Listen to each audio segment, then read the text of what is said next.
Hey everybody, it's Christine, and I want to share a really simple and easy activity that you can do without having a garden or without even buying seeds. This activity is called kitchen scrap gardening. Essentially, the next time you're preparing a snack or a meal, instead of throwing away your food scraps, you can use those materials to create new plants. There are a couple different ways that you can do this, and I want to show you 3 different ways. In the first, we are going to force new top growth from root vegetables. So today I have a carrot, but you could use a beet. You could also use things like turnips or parsnips. But what you're gonna do is chop off the head end of your root vegetable, and you're gonna leave a couple inches of the root. I'm gonna be using a regular knife to do this, but there are a handful of child-appropriate cutting implements that you can use if you're working with kids. And these can cut through carrots and some of the other things that we're gonna be chopping up today. So, I'm gonna chop off the head end of my carrot, leaving a little bit of the root,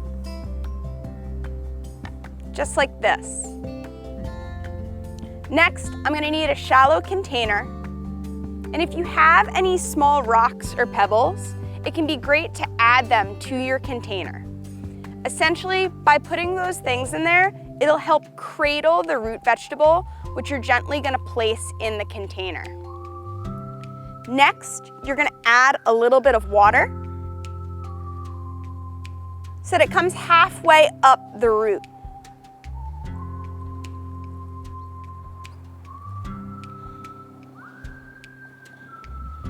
At this point, you're all ready to put your container in a nice, warm, sunny place. After about a week or so, or 2, you might start to see some new growth. It won't be down on this orange carrot end. It'll actually be up here. All these leafy greens will start to regrow. You can eat those by themselves, or you can add them as a nice, tasty garnish to a salad. So that's our first way to approach kitchen scrap gardening. Another way you can approach this growing project is by using tubers, so things like sweet potatoes or potatoes. If you happen to have any potatoes that have been lying around your kitchen for a little bit too long, you might notice that they start growing something called eyes. If you see these on a potato, this is a perfect candidate for using for kitchen scrap gardening. What you're gonna do is chop your potato into a couple pieces, making sure that there's at least one eye on each piece.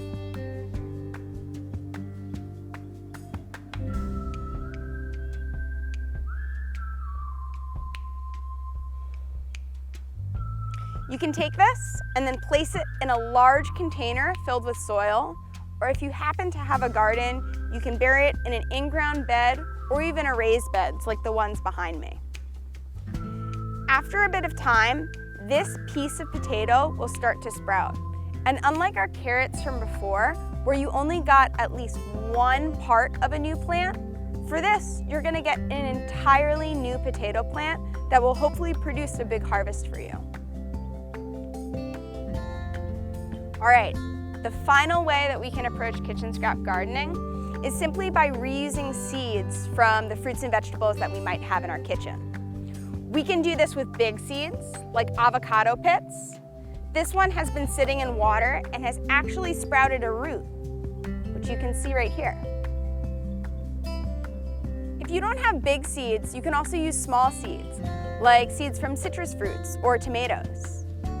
And if you aren't interested in investing the time to grow a whole new plant, it can be fun to use seeds in simple observational activities. For example, you can create something called a seed viewer.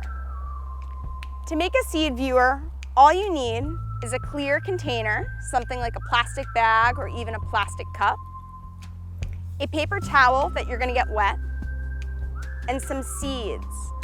I like to use dry beans because I always just happen to have them in my pantry. So what I'm gonna do is I'm gonna get my paper towel a little bit wet.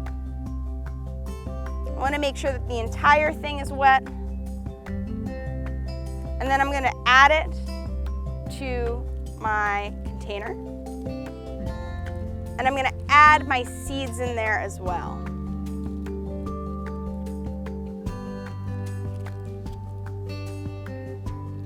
The moisture from the wet paper towel will help these seeds germinate.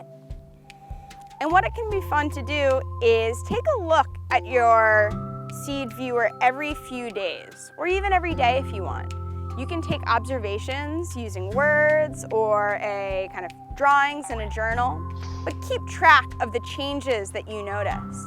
And after a week, you'll find that your seeds have actually sprouted.